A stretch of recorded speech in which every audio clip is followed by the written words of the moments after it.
Hey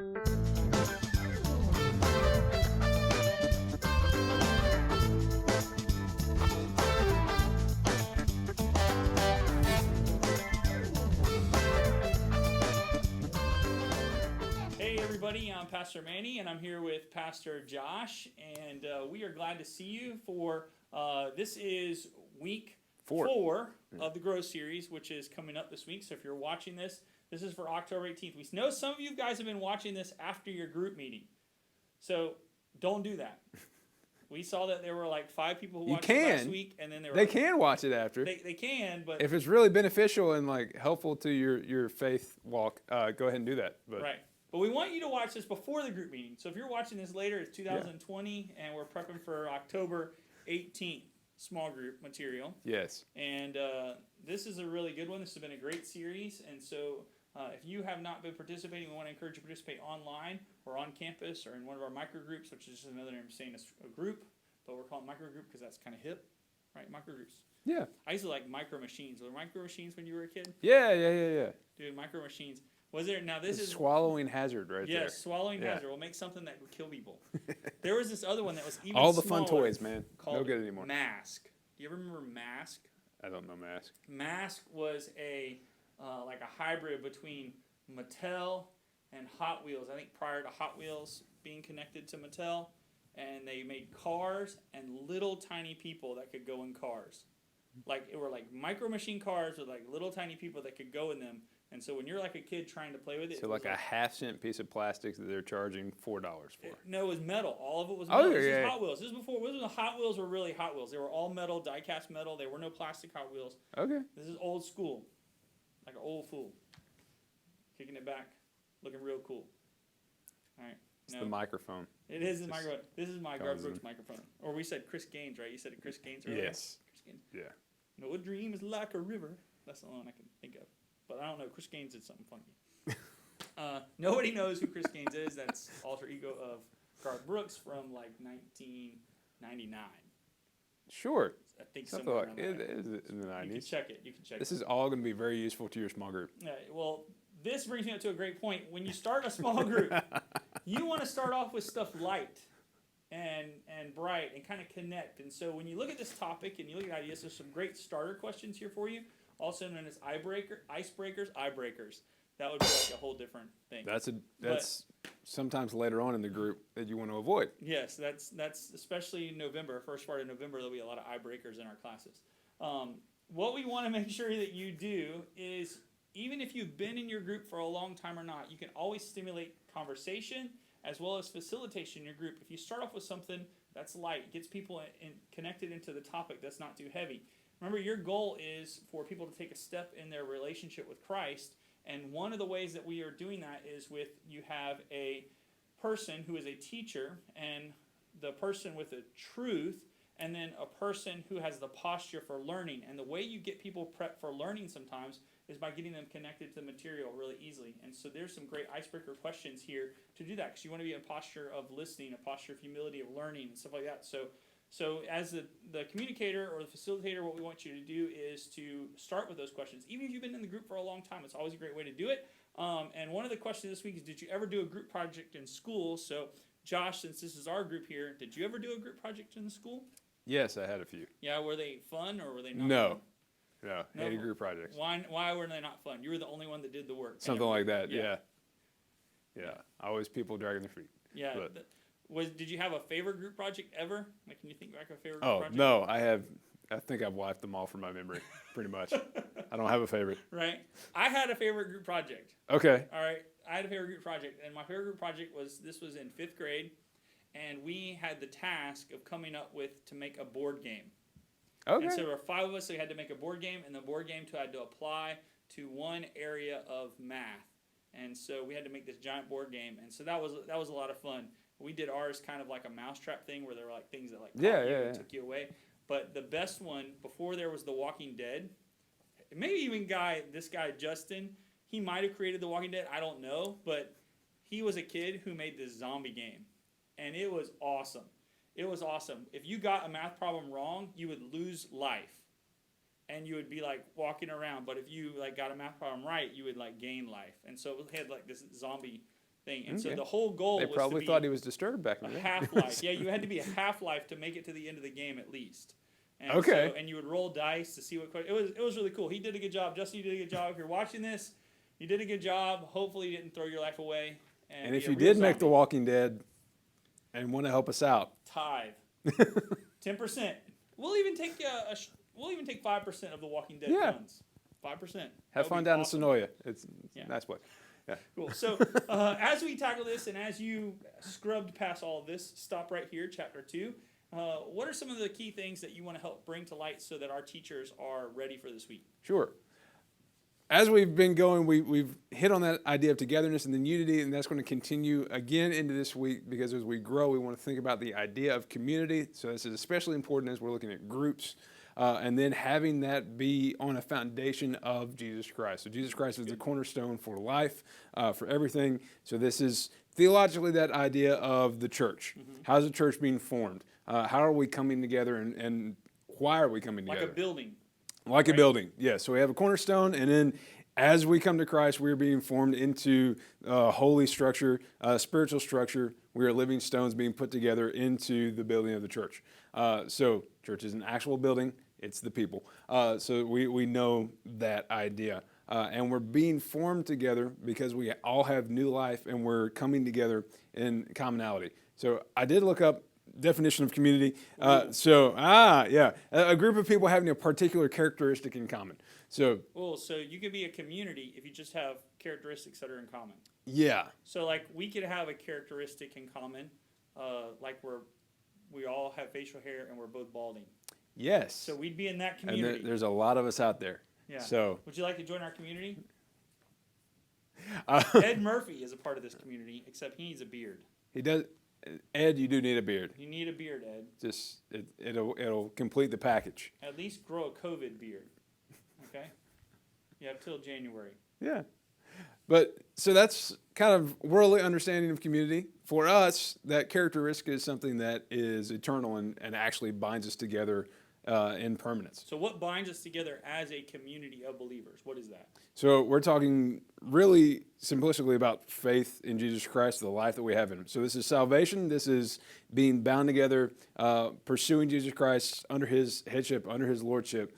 So that helps us to overcome all the differences that any other community would potentially split over. Right. So the one thing that holds us together, even though we might have different political views, we might have different economic status, we might have different social ideas, the thing that trumps all of that is the idea, and that was not a pun intended, all right? The thing that overcomes all of that is that we have a relationship with Christ. And so our job to be a part of this relationship of Christ community is that we have to forego all those things.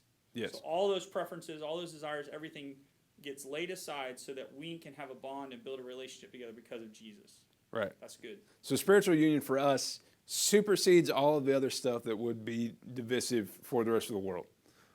So overcoming all of that is a big idea. Mm-hmm. Cool. So how would you take this idea of community and move that into like a theological, process or one of your theological points that you're thinking? I know there were a couple that you were kind of tapping into. So in the lit today or this week that you'll see, we bring out some eschatology. So we got our E's today, ecclesiology and eschatology. But basically, where are we headed? Ecclesiology End times. is the church. Ecclesiology is church. Eschatology is kind of end times, future. So not yet part of the... Yes. So there's the already and not yet. This is something that's been brought up because that's a big part of the idea of growth as we are saved and then become more and more like Jesus until we hit into heaven, and then we're good. So this is the same for the church. Mm-hmm. The church needs to be growing into unity, growing into community that's progressing, ideally more and more over time as its members grow closer to Jesus Christ. They're also growing closer together. Yeah, one of my favorite conversations to starters, if you want to try this in your classes, ask people, what are they? Are they amillennialist? Are they, post-millennialist? That's like eschatology. Yeah, and ask them, then everybody just go, they don't know. I don't know. But now it's even more confusing because we actually have millennialists. We have millennial people, a generation. Do you know what I am? So if you're an amillennial, you just hate anybody under 40. That's right. Okay. That's like millennial, an millennial. Do you know what I am? No. I'm a pan millennialist. Okay. You probably know this one. It's because I believe it's just all going to pan out. God's going to take care of it. Yeah, use that one if you Not a want real to. theological term. Just a bad joke. That's in there for Bill Polikoff. Yeah. Okay. Continue as I digress. Within small groups and community, Manny, how do we build on that relationally? How can we help function in that? So one of the things that you have to do is you have to get together. So like we're talking about this relationally, and we're talking about this, for the future. One of the things that I love that Rick Warren has said a million times, that this is like practice for eternity. So if you have a hard time getting along with people right now, you really need to work on that, because that's going to be your life forever. Like if you're not engaging one another and you're not becoming more and more like Christ through that, then you need to start practicing. That's going to be your life forever, for eternity. You're going to be engaged with the people that you don't like in church. All right? So just remember, praise God that when we get to heaven, we finally have all the crusty parts of sin that go away, so we don't have that baggage. But we can practice now. And the other thing that I think is important, like when we're talking about this cornerstone, is when you're in a small group or you're in a class, look for points of connectivity around mutual ideas or mutual understandings. This is important, and that's one of the reasons why you may want to be in a microgroup instead of a larger group, or you may want to be in like a subset of a group. These aren't cliques. These aren't things that we want to say, well, only these people to get together. But it's just natural for us to want to hang out with people that are like us, and then be honest about saying, hey, look, I don't really jive with this person, but I'm going to interact with them because I know our belief in Jesus Christ trumps all the things I don't like about this person. That's the part where all of the one another's in the Bible really come into play. The tolerate one another is probably the best there. That how do you tolerate one another if you like everything about them? You have to be around people that you're not crazy about to tolerate. And that's a command from Paul. He says you have pick out everybody you don't like and put them in a group. Put them in a group. Yeah. No, I think that's really key, because there is no church if there's no people. Yeah. And there is no people if there's no relationships. And so the gospel impacts our relationships and our willingness to be in one another, and our willingness to go the extra mile to help one another be more like Christ. The last part about this, reason why it's important to be in relationships with people that you might not get along with or be in a community, is because I can't grow in the things that God wants me to grow in unless I'm having someone that's challenging me or pushing me in that direction. And people are the only people that do that. You can't do it on your own. You can read a self-help book, but that's not real growth biblically. Real growth comes from iron sharpen iron. It comes from people sharpening people shaping people into a person that's more like Christ. Yeah. That's all I got. So members one with another, different functions, different personalities, different backgrounds, different affinities. Right. But we're all supposed to be brought together Through Christ, through the blood, through the baptism, through the faith of believers, the Holy Spirit. Okay, so in that, a lot of prayer, and a whole lot of prayer, even with all the people that you don't get along with. Yes. Yeah, just dive in. And in that, we have the idea of discipleship. Mm-hmm. So this is something that plays out within community, has to be within community. And just looking at Great Commission commandment, we're to go and teach all that Jesus Christ has commanded. So it's not just, hey, you're saved, good luck, and toss them out to the wolves. No, discipleship is kind of a hopefully lifelong process we're walking through and growing with one another, but teaching those that are coming after you that are new believers, new to the faith, that sort of thing, growing into it. And within a community, this is happening hopefully very often, but within a small group, this is what we want to see. Within the church, we want to see somebody that is coming in, especially as we look at, okay, what are the big splits usually within a church? Age grade, demographics. It's the older people hang out with the older people, younger people hang out with the younger people, and to a degree, the church is almost set up like that. But even what we're starting to see here now at Parkwood is there's some crossplay in between generations, which is fantastic. Yeah. And that's where we want to see some of these relationships that wouldn't normally be happening start to come to fruition, and seeing people that have been walking with Jesus for a long period of time come alongside those that are new to the faith, maybe don't have the life experience that some of our other generations have had, and say, hey, here's how God walked me through this. Here's the understanding I gained through these processes. And a big part of community for my generation, I think, is that we don't know how to be in community. We don't even have really a solid definition of what community is. It's hard, yeah. So for those who have lived for a long time with one another, with those that are in the faith with one another, I would encourage you, even as you're talking about this in your group, define what community is, define what it has been, and maybe as we look into what the church is facing, what it will be, and come alongside somebody that is younger, that is newer in the faith, and say, here's how we function in community. Here's how the church exists with one another, even when we do butt heads on things, even when we do vote differently and have all of the stuff that does tend to divide us. How can we practice unity and be together as the body of Christ in that? Yeah, there were two for me. My prayer life was changed massively by two people who are now passed away. There's one that's still alive. He taught me how to pray and really focus and meditate on God. But Bud Skates, who passed away, one of our deacons from our church, and who was just a massive prayer warrior, who prayed for me, and I got to pray with him, and I got to learn how to pray through him. And Betty Phillips, this is one of our older adult ladies too, who's passed away, both her and her husband. But Betty Phillips and Bud Skates taught me how to pray when I was young. I went Bud Skates when I was in high school. He picked me and mentored me and kind of walked through some things, and we spent weeks together and mornings together praying, and that was just an awesome thing. Before he'd go to work, he'd meet me, or I'd meet him up on Tuesday night, we'd go visitation, and he'd say, what are you praying about? What are you thinking about? How are you praying, And just listening to him pray. And both of them were, like 60 years older than me. Yeah. Betty Phillips, oh my gosh, I can't even tell you. She was such a prayer warrior, but really influenced my prayers. She would write prayers down and give them to me and say, hey, this is what I'm praying for you. And it was really encouraging. Both of them are older, and so I appreciate you bringing that up, because we think a lot of times that our diversity makes us at odds. Yeah. That's what we hear in the world. Mm-hmm. But it's the diversity in the Bible that make us great.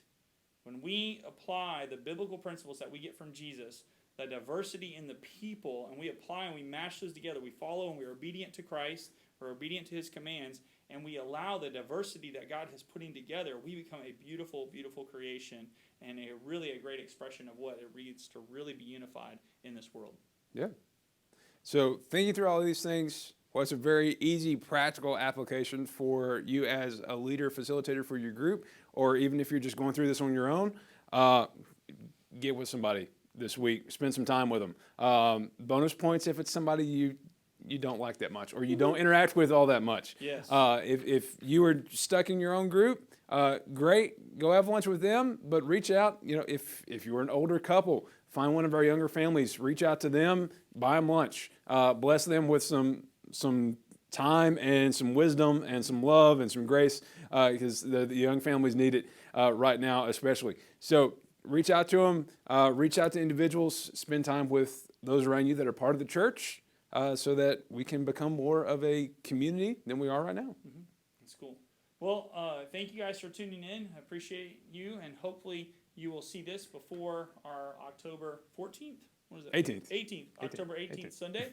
And if you haven't, if you're watching this afterwards, hopefully you'll benefit from it, and you will go out and do a group project.